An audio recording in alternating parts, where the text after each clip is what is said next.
Oi, profs, como vocês estão? Gente, estou passando aqui de uma forma muito leve, compartilhar um pouco com vocês sobre planejamento estratégico para 2025. Como é que está sendo elaborado esse planejamento aí na escola de vocês? É, diante com os professores, diante da equipe pedagógica de um modo geral, da gestão, enfim, até mesmo individual, você quanto professor. Já bolou um planejamento estratégico para sua turminha? Então, o que eu vou comentar aqui com vocês é algo que já é meu na minha prática pedagógica na escola onde eu trabalho. Mas isso deveria ser uma cartilha para todas as escolas seguir. Seguindo esse modelo de planejamento estratégico, jamais você ficará sem resultado. E ainda digo mais, em 6 meses, como eu havia comentado anteriormente, lá na outra rede com vocês, que em 6 meses já é possível vocês perceberem os resultados. Aí, com a turma de vocês, a evolução, certo? Então, a primeira coisa são 8 passos que vocês terão que fazer dentro desse planejamento estratégico para conseguir a médio prazo os resultados. Eu não diria nem curto e nem longo, porque eu não gosto dessa prática. Sabe, o curto fica algo muito rápido, muito forçado, e o longo vai demorar demais, vai planejar muita coisa e às vezes a gente nem chega lá. Então, o médio prazo para mim é o melhor, é o que tem funcionado. Por isso eu vou compartilhar com vocês aqui a médio prazo, o que é que vocês podem fazer dentro desse planejamento estratégico. Tem muito professor errando e não está conseguindo resultado porque não está se planejando da forma correta. O que é necessário fazer para ter um bom planejamento? O primeiro passo que tem que ser feito é conhecer o seu aluno. Eu estou olhando para cá porque fiz alguma coisa aqui no computador para ir acompanhando, certo? Então, a primeira coisa que tem que ser feita é o diagnóstico inicial. Se você, professor, não realiza esse diagnóstico inicial, você está pecando na sua atuação como professor. Se você, coordenador, também não promove esse momento na escola, você também está pecando, porque toda criança, desde a educação infantil, quando ela chega na escola, ela traz os conhecimentos prévios dela, adquirido lá dentro da própria casa. E tem aquelas que já estão na escola, que também precisam ser reavaliadas para ver até que ponto ela chegou, até que estágio ela chegou, principalmente após esse período de recesso. Muitas crianças passam por situações, problemas que acabam chegando com alguns bloqueios. Então, é interessante que vocês acompanhem esse processo através de um diagnóstico inicial. Você vai fazer um levantamento de como a sua criança está, aquele aluno se encontra, para poder você lançar as estratégias e as metas que vai ser preciso posteriormente. Então, a princípio, é compreender o nível da alfabetização dessa criança. Se ela já está alfabetizada, se não está, se está iniciando o processo de alfabetização, o que ela já consegue, o que ela não consegue, tudo isso incluindo a leitura e escrita, a compreensão informal que também a criança traz ali de um pequeno texto. Então, como que você vai elaborar esse diagnóstico inicial? Esse diagnóstico inicial, ele não pode ser de qualquer maneira, de qualquer jeito, principalmente na educação infantil. Ele tem que ser bem pensado, bem planejado, sabe? E de uma forma que as crianças não achem chato. Então, eu coloquei isso em prática na escola que eu trabalho e tive muito resultado. As crianças tiveram prazer em fazer um diagnóstico, sabe? Desde o inicial quanto do final. O inicial a gente aplicou pelos professores, já o final eu apliquei e eu durei em torno de quase 3 semanas fazendo esse diagnóstico final com as crianças. Então, se você cria ou bola alguma coisa para atrair a atenção das crianças dentro desse diagnóstico inicial, melhor ainda. Vocês podem fazer através de recorte, através de forma lúdica, através do brincar, através de uma atividade pedagógica de cartilha, muitas coisas que vocês podem pensar aí no momento sobre cores, sobre letras, sobre os numerais, sobre a coordenação motora da criança, que vocês e um ponto crucial, que ele seja individual. A gente erra muito quando aplica um diagnóstico coletivo. Não sei, eu não curto muito isso, sabe? Uma diagnóstica inicial coletivo. Acho que para você conhecer a criança, você tem que aplicar um diagnóstico inicial pessoal com a criança, individual com a criança, para você conhecer de perto mais aquela criança, até onde ela consegue e o que ela não consegue. A partir daí, depois que você identifica, né, o que o aluno já sabe e as suas necessidades, você vai partir para o próximo método, tá bom? Próximo passo desse desafio. Aí é o que você vai para a definição dos objetivos. Depois que você já conhece as necessidades das crianças, você vai partir para os objetivos, que são as metas que vai ser estabelecida para que aquelas crianças consigam determinados resultados. Então, eu percebi que a minha criança não conhece as vogais. O que é que eu vou fazer? Quais são as metas para 6 meses? Lembra que eu falei que é médio prazo? Então, daqui a 6 meses, eu vou querer que a minha criança saiba as vogais e identifique as vogais. Saiba o alfabeto e identifique o alfabeto. Saiba as cores e identifique as cores. Que ela diga amarelo e demonstre que qual é o amarelo no meio das demais. Que a minha criança tenha conhecimento de uma sequência numérica. Lembre que vocês estão nas séries iniciais, então nada de muita informação, de muita coisa que não seja para aquela faixa etária de idade, para não deixar a criança confusa. Se você está trabalhando com estratégia, com metas para alcançar o objetivo, então tudo tem que ser bem traçadinho, você não pode extrapolar essas metas. Então, a definição dos objetivos, que são as metas, o que você vai querer alcançar em 6 meses. Trace tudo isso. Eu quero em 6 meses, eu quero isso, eu quero isso, eu quero isso, eu quero isso. Depois que você traçou todas as metas que você quer adquirir em 6 meses, você vai para o próximo nível, certo? O próximo passo é a escolha da metodologia. Depois que você já identificou, né, o problema, a necessidade, depois que você fez o diagnóstico inicial, identificou a necessidade, depois que você propôs ali as metas que você quer com aquela criança diante daquela necessidade, agora você precisa da metodologia. Qual a metodologia que você vai aplicar para que a sua criança alcance aquelas metas que ela não conseguiu no início, assim que você fez o diagnóstico? Então, o que é que você vai utilizar?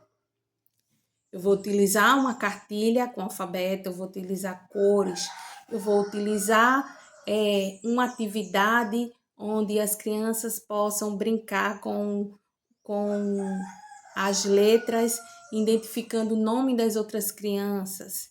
Lembrando que a gente que trabalha nas séries iniciais na educação infantil, a gente trabalha com os campos da experiência. Então, todas as metas que você estabeleceu, seja ela de linguagem, seja ela através, né, de cores, traço, formas, o que for dos campos da experiência, você tem que elaborar todas as metodologias baseado nos campos da experiência para que alcance todos, certo? Você pode trabalhar até questões que não seja da área de linguagem, você pode trabalhar receita, você pode trabalhar muitas coisas que vocês queiram trabalhar dentro dessa temática, sobre saúde, enfim, uma infinidade de coisas que vocês podem trabalhar que alcance as metas que você estabeleceu dentro de tudo isso. Aí fica algo prazeroso, não fica cansativo. Tá, o meu aluno, ele no início, ele não sabia o alfabeto. Aí você vai ficar o ano todinho mostrando só o alfabeto? Lógico que não. Você pode utilizar fichas com nome de frutas. Você já está trabalhando alimentação saudável, supomos. Quais são os alimentos saudáveis e quais que não são saudáveis. E daí você pede para identificar o alfabeto dentro da alimentação saudável. E você já está trabalhando outro campo da experiência em cima da meta, entendeu? Você pode trabalhar nessa pegada aí. Coisas que você, tipo, a minha criança não sabia os numerais, não conhecia os numerais lá no início. Então, o que é que você vai estabelecer? Estabeleceu como meta. Ela vai conhecer os numerais? Então, se você quer que ela conheça os numerais em 6 meses, qual será a sua metodologia? Quais serão suas metodologias para que ela alcance em 6 meses, aprenda os numerais de 0 a 20, de 0 a 10, seja lá qual for a necessidade dela. Você vai trabalhar uma música, né? Você pode trabalhar uma música onde demonstre os numerais. Você pode trabalhar em grupo com ele, socializando, contando, mostrando cartazes, figuras. Essas são as metodologias que vocês vão aplicar em 6 meses para que eles alcancem. Então, são infinidade de coisas que vocês podem fazer contextualizada. Então, depois que vocês escolhem as metodologias que vocês querem trabalhar, que vocês querem desenvolver aquelas metas que vocês escolheram, aí vocês partem para outro ponto. Lembrando que nessas metodologias vocês podem usar jogos, vocês podem usar até a própria tecnologia, o que é muito importante. E em parceria com a família, nunca esqueçam disso. Em parceria com a família é o ponto crucial. Nós do Centro Educacional Infantil trabalhamos muito isso em parceria com a família e deu certo. Tipo, tecnologia, as crianças ficam o tempo todo. Na escola não vai ser permitido o uso de celulares, mas em casa elas têm, então coloca uma atividade lá como um jogo para identificar os numerais, até mesmo as letras, para que eles possam interagir e interagindo, pede um videozinho deles fazendo, enfim, vocês vão usar a criatividade de vocês nesse momento. A partir daí, vocês vão para o outro ponto, que é a elaboração de conteúdos. Eu acho que eu já entrei nessa parte. Que é depois que você definiu as metas, escolheu as metodologias para trabalhar aquelas metas, aí vocês vêm agora com a elaboração dos conteúdos, é aquilo que eu falei, né? De forma diversificada. Vocês vão entrar em todos os campos da experiência, tudo, abranger todos os campos da experiência e utilizar todas aquelas metas dentro dos campos das experiências. Nos livros é muito comum a gente encontrar isso de forma contextualizada, então é importante estar sempre acompanhando esse processo com o livro que a gente recebe da educação infantil, que é muito bom, por sinal, daqui de Japaratinga é maravilhoso. Não sei se aí na cidade de vocês recebem, mas aqui a gente recebe livro da educação infantil pelo estado e pelo município e é riquíssimo de informação. Trabalha em parceria com a família e muitas vezes a gente deixa se perder um material tão rico, tão bom, sabe? Tão compatível com a educação de ensino privado. E eu ouso dizer, o material é muito mais rico, porque eu também já trabalhei em instituição privada e sei muito bem avaliar o material que a gente utiliza aqui na rede pública. Então, depois disso que vocês elaborou esses conteúdos, né? Vocês vão organizar esses conteúdos em unidades, temas, como leitura, escrita, oralidade. Aí, alguns exemplos eu coloquei aqui.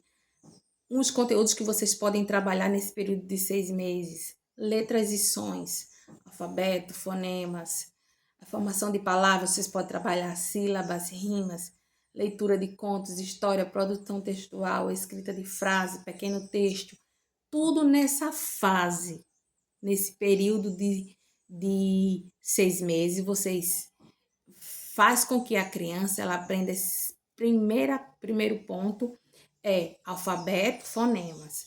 depois sílabas, rimas, depois leitura de contos de história, produção textual com escrita de frase, por último, os pequenos textos. Isso de forma devagarzinho, sabe? Para não extrapolar e não passar muita informação para as crianças e elas ficarem aí perdidas no meio do caminho. Sem esquecer a interação e as brincadeiras. Na educação infantil a gente não pode sair disso. Faz tudo isso, mas de uma forma lúdica, dinâmica, onde eles possam sentir prazer. Nesses 6 meses, tenham certeza, digo porque funcionou na minha escola. As crianças já estão lendo de uma forma maravilhosa, sabe? Não tão fluente como no primeiro ano, até porque a gente está na educação infantil, mas elas vão pronta para encarar um primeiro ano de uma forma leve. Depois disso, aí vem para o próximo passo, que é o planejamento das aulas. Depois que você elaborou tudo isso, agora você vai trazer isso para a sua aula. Então, não tem mais o que fazer. Não tem dificuldade nisso, né? Você vai criar, eu sempre faço isso. Eu falo com muita propriedade. Quando eu faço HTPC com as minhas professoras, a gente cria esse cronograma de atividades, organizando eles sempre por período. Os cronogramas de atividade, eu não costumo repassar tão extenso. Às vezes a gente coloca de 15 dias, uma semana, de acordo com a necessidade aí da escola de vocês. Vocês podem estar elaborando esses cronogramas de atividades, que é para poder as professoras também não ficarem tão perdidas. O que é que eu vou fazer hoje? Então, o coordenador é bom estar atento a esse cronograma de atividade, não sozinho, mas em parceria com a equipe pedagógica, discutindo no HTPC como fazer, como elaborar esse calendário aí de atividades, de aulas bem programadas, com os métodos que já foi estabelecido, os materiais necessários. Então, tudo isso vocês terão sim uns 6 meses batendo a meta muito assertiva, tá? Tem muita coisa que a gente tem que fazer, inclusive muitos detalhes que não dá para falar em um vídeo só. Mas, por fim, depois de tudo isso, aí vem o que eu chamo de estratégia de avaliação. Como que você vai avaliar? Depois que você deu a aula, você precisa avaliar o seu aluno, né? Então, qual vai ser a sua avaliação? O que é que você vai fazer para avaliar o seu aluno? Você vai aplicar testes individuais, você vai aplicar teste em grupo, você vai fazer como você queira avaliar o seu aluno, lembrando que o professor tem que ter sempre um caderninho de registro para fazer a anotação da criança. Porque cada evolução é diferente. Você faz o teste em grupo, mas a prática de como o seu aluno vai interagir dentro do grupo é diferente. Então, cada um tem uma interação diferente. Então, você precisa ter um caderninho para fazer todas as anotações do seu aluno, à medida que você vai aplicando todas as estratégias que foi estabelecida, todo o planejamento, todo o cronograma de atividade. Vai vir agora essa estratégia de avaliação que você tem que fazer, anotar sobre o seu aluno, e você precisa falar individualmente, minuciosamente de cada um. Para quando também chegar no ano letivo, você vê os avanços, sabe? O meu aluno não sabia isso, não sabia isso, não sabia isso. A partir das metodologias, do que eu utilizei aqui para que ele desenvolvesse toda essa necessidade, ele alcançou isso, isso, isso. Por isso, o professor tem muita dificuldade, muitos professores têm muita dificuldade de fazer um relatório anual de aproveitamento do aluno, porque ele não faz esse tipo de avaliação, tá? É muito importante isso em um relatório anual, você colocar esses detalhes, que é a forma como você acompanhou o seu aluno o ano todo. Então, daí você registra individualmente, coloca no relatório anual e tem todas as informações, todas as estratégias que você utilizou para que ele alcançasse determinado objetivo.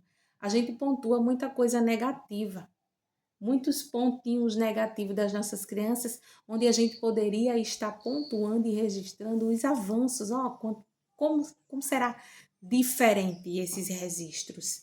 E daí, depois dessa estratégias de avaliação, né, você pode estar discutindo o desempenho dos alunos, é a estratégia de avaliação. Trazer para o HTPC o desempenho daquele aluno, o que você já fez para que ele avançasse, se ele não avançou. E em grupo com a sua equipe pedagógica, você já ir ali fazendo novos levantamentos, criando novas estratégias em conjunto no HTPC.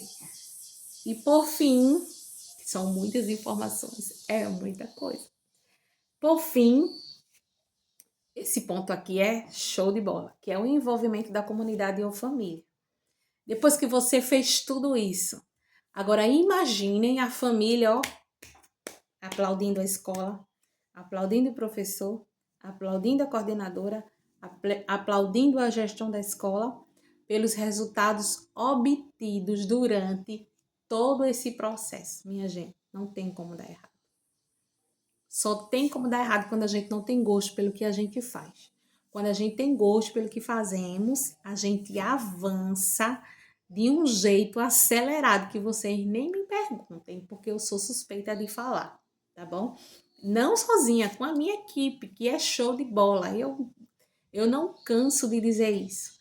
A nossa equipe pedagógica, minha equipe pedagógica, minhas professoras, é show de bola, porque quando, sabe, a coordenadora ativa aqui os gatilhos que diz vamos fazer, está ali. Então é muito bom, uma equipe pedagógica muito bem engajada, professores muito bem engajados. É lógico, é óbvio, vai ter sempre aquele que vai ter uma certa represália, ai, não deveria ser assim, não deveria ser assado, mas quando a equipe é engajada, sempre vai poder ouvir um ao outro e ver o melhor caminho, certo? Depois que a família vem, aí a família, quando acontece isso, que tem resultados visíveis, a família participa de reuniões, a família participa de feira literária, a família participa do Dia da Família na escola. Falo isso porque tivemos esses resultados nas nossas reuniões e na nossa escola. Mais de 80% dos pais presentes nos momentos internos da escola, acompanhando o processo dos seus filhos. Então, tudo isso é comprometimento com o que fazemos. Então, você que está aí do outro lado ouvindo essa aula, esse vídeo, guarde essas ideias aí em seu coração e tenha um excelente ano de 2025. Fique atento aqui no canal, ative o sininho, porque vai vir muita coisa bacana por aqui. Eu vou estar sempre dando dicas e disponibilizando materiais para vocês, tá bom? Um cheiro grande, fiquem com Deus e até o próximo vídeo.